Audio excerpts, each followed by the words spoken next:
Good morning all of you. Welcome in the group of Indian institute of management and science. तो आज हम चालू करने वाले हैं नया चैप्टर, जो कि चैप्टर 7 है क्लास 9 का, डाइवर्सिटी इन लिविंग ऑर्गेनिजम्स। ये जो है बहुत बड़ा चैप्टर है बायो का। जो 9th क्लास की साइंसेस में जो बायो है, सबसे बड़ा चैप्टर यही होने वाला है आपका। तो इस चैप्टर को जो है अच्छे से पढ़िएगा। इसमें जो है हम पढ़ने वाले हैं डाइवर्सिटी के बारे में। डाइवर्सिटी क्या होती है, ये जो प्लांट्स ऑर्गेनिजम्स हैं ये कैसे बने, कहाँ से आया, कहाँ से इनका जो है जन्म हुआ। तो इन सब चीजों के बारे में जो है हम इस चैप्टर में डिस्कस करने वाले हैं।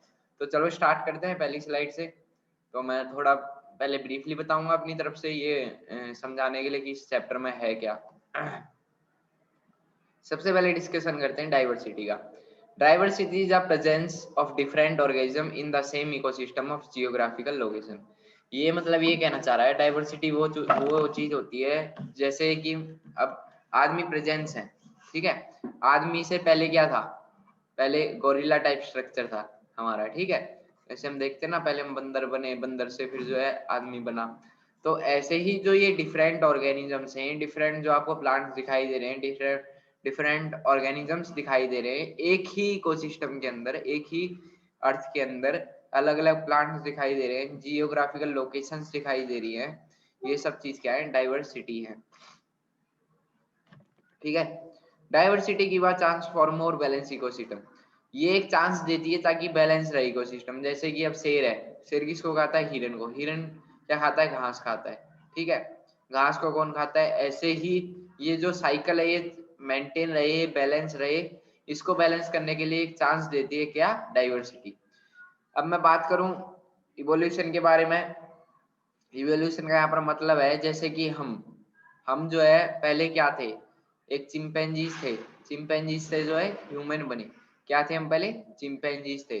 तो जैसे ही आज के टाइम हम स्मार्टफोन का यूज कर रहे हैं, किस चीज का, स्मार्टफोन्स का। सबसे पहले हम देखें तो पहले कभी ब्लैक एंड व्हाइट फोन हुआ करते थे, ब्लैक एंड व्हाइट फोन। उस टाइम इंटरनेट की सुविधा नहीं होती थी। उससे पहले हम वीडियो में ध्यान देना ज्यादा, क्योंकि मैं वीडियो में से ज्यादा बोल के समझाने वाला हूँ इसमें। पहले तो पहले ब्लैक एंड व्हाइट फोन होते थे, तो लोग जो है वीडियो कॉल्स नहीं कर पाते थे, ना इंटरनेट का यूज कर पाते थे, क्योंकि उस टाइम इंटरनेट नहीं था, ना फेसबुक थी, ना कुछ था। तो ऐसे ही क्या हुआ, उस ब्लैक एंड व्हाइट फोन से जो है कलरफुल फोन आया। क्या आया, कलरफुल। कलरफुल फोन आया तो लोगों को जो है पता लगने लगा कलर्स के बारे में, कलर्स देखे लोगों ने डिफरेंट डिफरेंट, ठीक है। उसके बाद क्या हुआ, उसी फोन में जो है कैमरा आया। कैमरे से लोग फोटो खींचने लगे। कैमरे उसके बाद क्या हुआ, कैमरे को और सुधारा गया। उसके बाद इंटरनेट आया, लोगों ने जो है फेसबुक वगैरह स्टार्ट की चलानी। तो क्या हुआ, ऐसे ही डेवलप होता हुआ, डेवलप होता गया। फोन एक ही था, उसी फोन से जो है, उसी सिस्टम से जो है नई नई चीज जो है डिस्कवर होती रही और वो आती रही। लास्ट में क्या हुआ, इंटरनेट आया, हमने जो है बड़ा फोन चलाया, हमने वीडियो कॉल्स की। तो क्या हुआ, वो क्या एक इवोल्यूशन है। तो ऐसे ही पहले प्लांट्स थे, ठीक है। प्लांट्स से पहले क्या था और प्लांट्स के बाद जो नए प्लांट्स डेवलप हुए, उनके बारे में डिस्कशन हम करेंगे, ठीक है। Evolution is the slow process by which the organism changes according to need the survive environment around them. Evolution एक बहुत स्लो प्रोसेस है। ये एक स्लो प्रोसेस ही तो हुई, जैसे आज से 10-12 साल पहले हम टेलीफोन का यूज करते थे, तो वो स्लो प्रोसेस है ना। तो प्रोसेस जो है स्लो स्लो होती रही धीरे धीरे, और ये सब आता रहा, ठीक है। इंडिया डेवलप होता रहा। By which the organism change according to need. Evolution एक ऐसी स्लो प्रोसेस है जिसमें जो है ऑर्गेनिज्म क्या करता है, अपने अकॉर्डिंग किसको चेंज कर देता है, अपनी नीड को, अपनी जरूरत को, अपने सर्वाइव को, अपने रहने के जो एनवायरनमेंट है उसको, जो उसके आसपास जो एनवायरनमेंट है उसको चेंज कर देता है। जैसे हम है, मान लो पहले गांव के लोग कैसे रहते थे, खुले में रहते थे। इतना वो था नहीं, एसी वगैरह का यूज कम करते थे, घर में कम रहते थे, मेहनत ज्यादा करते थे। और आज के लोग क्या करते हैं, घर में घुसे रहते हैं, एसी के अंदर बैठे रहते हैं, फोन चलाते हैं, मेहनत कम करते हैं, खेत वगैरह में कम ध्यान देते हैं। तो ये सब क्या है, एनवायरमेंट चेंज कर रहे हैं। तो धीरे धीरे सब एनवायरमेंट चेंज हो रहा है। पहले के लोग जो है मेहनत बहुत ज्यादा करते थे, खुद करके खाते थे। आज के लोग जो है घर पे बैठ के खाते हैं। तो इससे पता लगता है कि जो इवोल्यूशन है हमारा कैसे चेंज हो रहा है। Evolution lead to the formation of new organism. जैसे इवोल्यूशन ने जो है हमारी नई पीढ़ी बनी, जैसे अब हमसे आगे जो बच्चे होंगे वो जो थोड़े और डेवलप होंगे, वो कम काम करेंगे, कम मेहनत में जो ज्यादा चीज ले लेंगे। तो ऐसे इवोल्यूशन क्या कह रहा है ये कि leads to the formation of new organism, इनसे जो है नए ऑर्गेनिज्म बने। मोर डाइवर्सिटी इन द, और ज्यादा डाइवर्सिटी है इकोसिस्टम के अंदर। पहले डाइवर्सिटी में क्या था, कम प्लांट्स थे, कम चीजें थी, लेकिन आज उसी डाइवर्सिटी के अंदर बहुत सारे प्लांट्स हैं, केमिकली प्लांट्स भी बना दिए गए हैं, तो इकोसिस्टम जो है हमारा बढ़ रहा है। ये चार्ल्स डार्विन कौन थे, ये सॉरी चार्ल्स डार्विन जो है एक इंग्लिश बायोलॉजिस्ट थे, ठीक है, और ये एक नेचुरलिस्ट थे, मतलब जो नेचर के ऊपर काम करते थे, ठीक है। He travel on HMS Beagle to Galapagos island. इन्होंने जो है यहाँ से यहाँ तक ट्रेवल किया साउथ अमेरिका के अंदर, ठीक है। यूजिंग हिज ऑब्जर्वेशन, इन्होंने अपनी ऑब्जर्वेशन से क्या देखा, he proposed the theory of evolution. इन्होंने जो है थ्योरी ऑफ इवोल्यूशन दी। इवोल्यूशन का मतलब जैसे चेंज होता रहा एनवायरनमेंट के अंदर, जैसे डाइवर्सिटी चेंज होते हैं। In his book on the organism of species, species के ऊपर क्या दिया इन्होंने, चेंजेस दिए। तो चलो एक बार देख लेते हैं आगे। और इसमें समझ आ गया डाइवर्सिटी क्या होती है, इवोल्यूशन क्या होता है। चार्ल्स डार्विन जो इंग्लिश बायोलॉजिस्ट थे, इन्होंने जो है नेचर के ऊपर जो है पढ़ाई की, और ये इन्होंने कुछ ट्रेवल किया साउथ अमेरिका के अंदर HMS बीगल से लेके गैलापागोस पैगोस आइलैंड तक। और इन्होंने ऑब्जर्वेशन में जो एक बुक इवोल्यूशन की, थ्योरी ऑफ इवोल्यूशन की बुक दी, जिसमें जो ऑर्गेनिज्म ऑफ स्पीसीज के बारे में लिखा था। तो नेक्स्ट स्लाइड खोलते हैं। टैक्सोनॉमी, ये क्या होती है, ये स्टडी होती है किसकी, मैं बताता हूँ। Taxonomy is a branch of science, ये एक ब्रांच है साइंस की, जो कि किसके बारे में डील्स करती है, जो क्लासिफिकेशन की जो ऑर्गेनिजम्स हैं उनकी जैसे क्लासिफिकेशन। अब ऑर्गेनिजम्स तो प्लांट्स भी हैं, अब एनिमल्स भी हैं, तो इन सब की क्या की इन्होंने क्लासिफिकेशन की। जैसे प्लांट्स के अंदर भी कुछ प्लांट्स ऐसे होंगे जो अपना खाना खुद बनाते होंगे, कुछ प्लांट्स ऐसे होंगे जो यूनिसेलुलर होंगे, कुछ प्लांट्स ऐसे होंगे जो मल्टीसेलुलर होंगे। जैसे हम क्या है, मल्टीसेलुलर है। एनिमल्स के अंदर भी ऐसी जो किसी और के ऊपर डिपेंड रहते हैं, जो अपना खाना खुद ढूंढते हैं, ऐसे ही इनके ऊपर जो है क्लासिफिकेशन हुई, ठीक है। ये एक साइंटिस्ट थे Carolus Linnaeus is called the father of, इनको जो है फादर ऑफ टैक्सोनॉमी कहा जाता है, किसको, कैर्लोस लेनियस को, ठीक है। टैक्सोनॉमिकल लाइरेची, इसके बारे में पढ़ते हैं। हिटरेची, सॉरी हिटरेची है, लाइरेची नहीं है, हिटरेची। तो हिटरेची ऑफ क्लासिफिकेशन, इसकी जो है हिरेची की क्लासिफिकेशन क्या है। तो organisms are arrange into group, कुछ ऑर्गेनिज्म जो है ग्रुप के अंदर अरेंज किए गए हैं, कुछ जो है उनके सिमिलरिटीज के अकॉर्डिंग। जैसे अब मैं बोलूँ कि 4 बंदे हैं, 4 बंदों के पास जो है ब्लैक शर्ट है, मान लिया वो सिमिलर है कहीं ना कहीं से ब्लैक शर्ट। अब मैं बोलूँ जो जिन्होंने ब्लैक शर्ट डाली हुई है और जो कलर में भी ब्लैक है, जिनका कलर भी ब्लैक है, उनको अलग कर दो। तो उनकी सिमिलरिटी क्या थी, वो ब्लैक ही रंग डाल के आए और ब्लैक ही कलर के हैं। तो ऐसे सिमिलरिटी से अलग किए गए। As we go of the hierarchy the organism have lesser similarity. अगर हम उसके हिसाब से देखें, हिरेची के हिसाब से, तो ऑर्गेनिजम्स के बाद जो है बहुत कम सिमिलरिटीज थी। और क्या होता है कि जो स्पेसीज होते हैं, जैसे हम है, हमारा जो साइंटिफिकली नेम है, कुछ जब वो चीजें होती है उनके हर एक के साइंटिफिकल नेम होते हैं। जैसे हमारा चिंपैंजीज था, ठीक है पहले। तो ऐसे ही यहाँ पर एप्पल का देख लीजिए क्या है, बैम्बू का देख लीजिए, जैसे बनाना का मूसा पैराडीसियम है, बनायन का फीकस बंगाल लेंसिस है। तो ऐसे ही एनिमल्स के भी क्या होते हैं, साइंटिफिकली नेम होते हैं। कुछ बातें और रह गई हैं जो मैं आपको बता देता हूँ। 1 मिनट वेट करिएगा। तो कुछ बातें रह गई थी जो मैं आपको बता देता हूँ। और ये क्या होता है, ये जो डिफरेंसेस है, ये जो क्लासिफिकेशंस है, इनको जो है कैसे किया गया है, इनको जो है किंगडम के हिसाब से किया गया है। जैसे पहले क्या हुआ था, 2 किंगडम क्लासिफिकेशन हुई थी। किंगडम क्लासिफिकेशन मतलब बहुत पुराने टाइम की क्लासिफिकेशन। तो वो कब हुई थी, वो भी जो है इन्होंने की थी, ये जो साइंटिस्ट थे कैर्लोस लेनियस, इन्होंने की थी 1758 के अंदर की थी। तो इन्होंने बस 2 ही चीज के बारे में बताया था, प्लांट्स के बारे में और एनिमल्स के बारे में। तो मैंने आपको बताया ना प्लांट्स के अंदर भी बहुत सारी क्लासिफिकेशन हुई, एनिमल्स के अंदर भी। तो ऐसे ही इन्होंने जो है बस दो ही चीज के बारे में बताया 1758 में, जिसको नाम दिया गया टू किंगडम।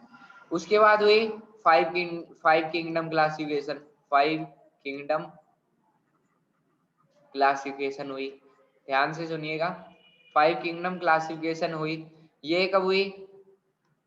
ये हुई 1959 में। क्या हुआ? फाइव किंगडम किंगडम क्लासिफिकेशन, याद रखना, ठीक है। इन्होंने इसमें क्या क्या बताया, इसमें जो है जैसे कि मोनिरा के बारे में बताया सबसे पहले। मोनिरा यूनिसेलुलर है कि मल्टी सेलुलर है, ठीक है। फिर बताया इन्होंने प्रोटिस्टा के बारे में।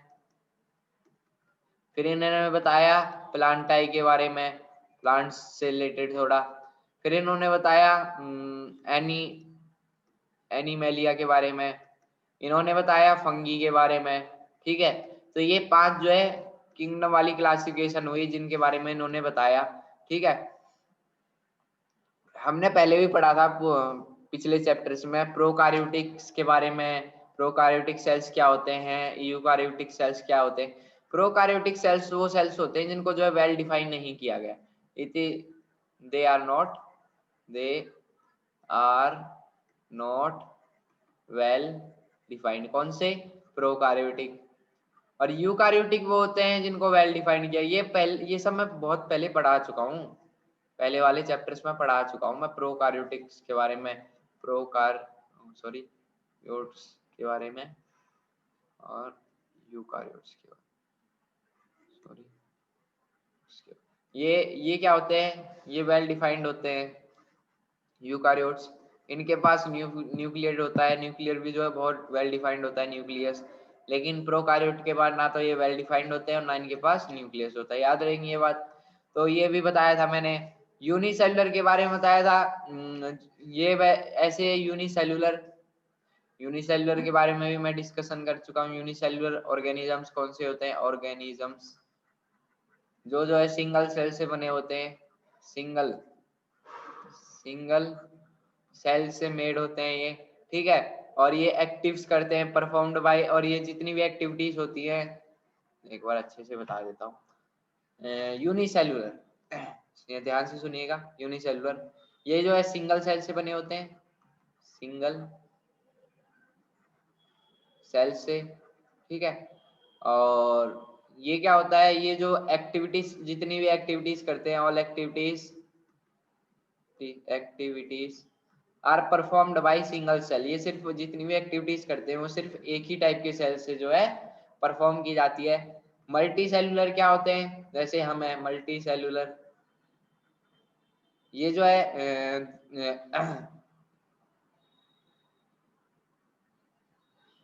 मल्टी सेल, हाँ सॉरी, दीज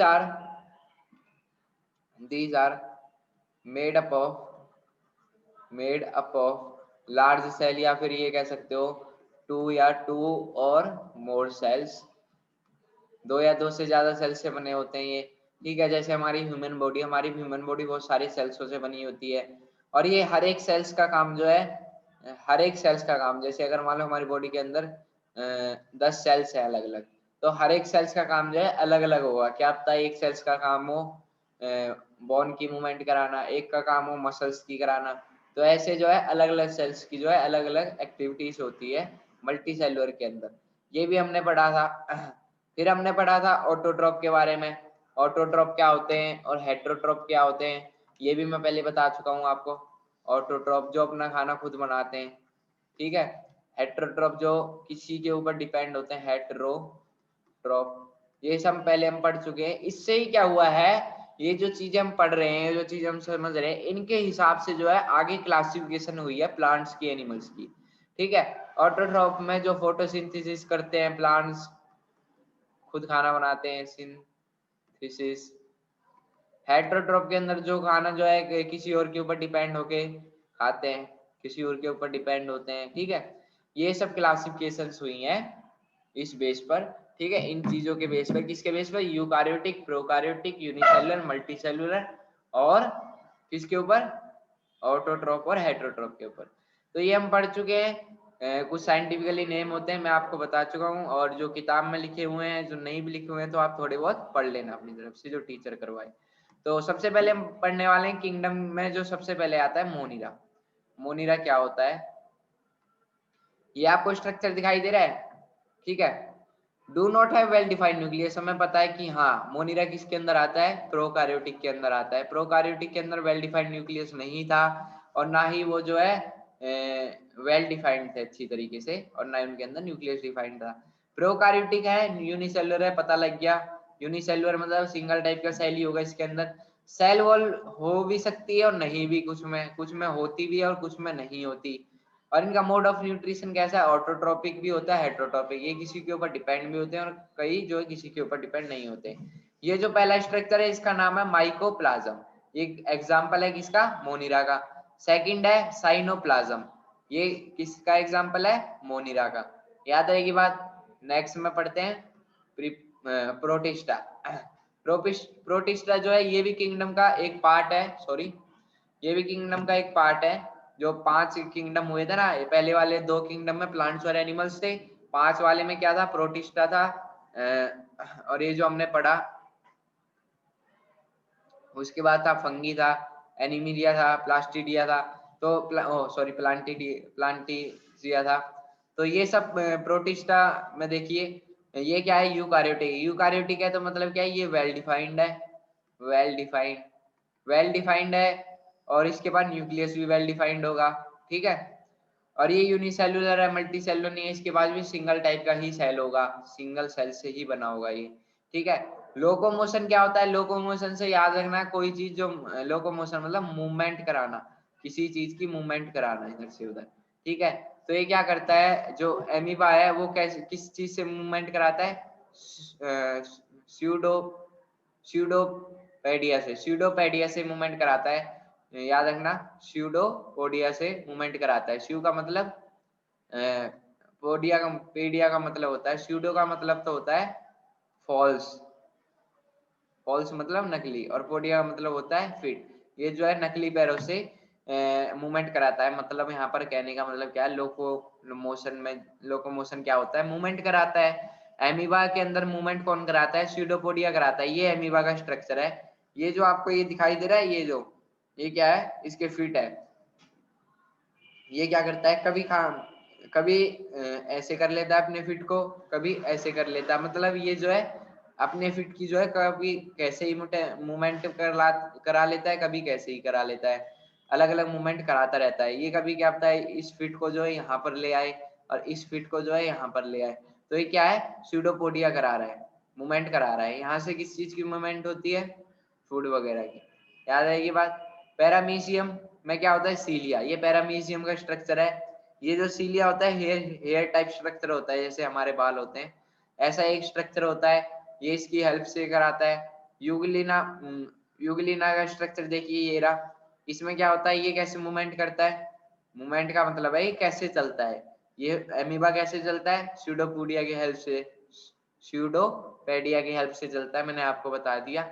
सीलिया की हेल्प से कौन चलता है, पैरामीशियम चलता है। यूगलिना की हेल्प से, यूगलिना किसकी हेल्प से चलता है, फ्लैजिलम की। फ्लैजिलम क्या है इसमें, ये जो आपको टेल सी दिखाई दे रही है लंबी सी, इससे चलता है ये खिसक खिसक के। ये न्यूट्रिशन जो है ऑटोट्रोपिक भी होते हैं और हेटरोट्रोपिक भी होते हैं। याद रखना, ये न्यूट्रिशन जो है ऑटोट्रोपिक भी होते हैं और हेटरोट्रोपिक भी होते हैं। ये अपना खाना खुद भी बना लेते हैं और किसी के ऊपर डिपेंड भी रहते हैं। तो आज हम यहीं तक करने वाले थे इस लेक्चर को। हमको पता लग गया कि डाइवर्सिटी कैसे डिफाइन हुई है, कैसे इसको आगे जो है डिफाइन किया गया है, कैसे क्लासिफाई किया गया है, इसके बारे में और भी पढ़ेंगे हम। कल हम फंगी के बारे में करने वाले हैं, जो 3 किंगडम्स हमारी रह गई हैं, इनको हम पूरा करने वाले हैं। Thank you, have a nice day.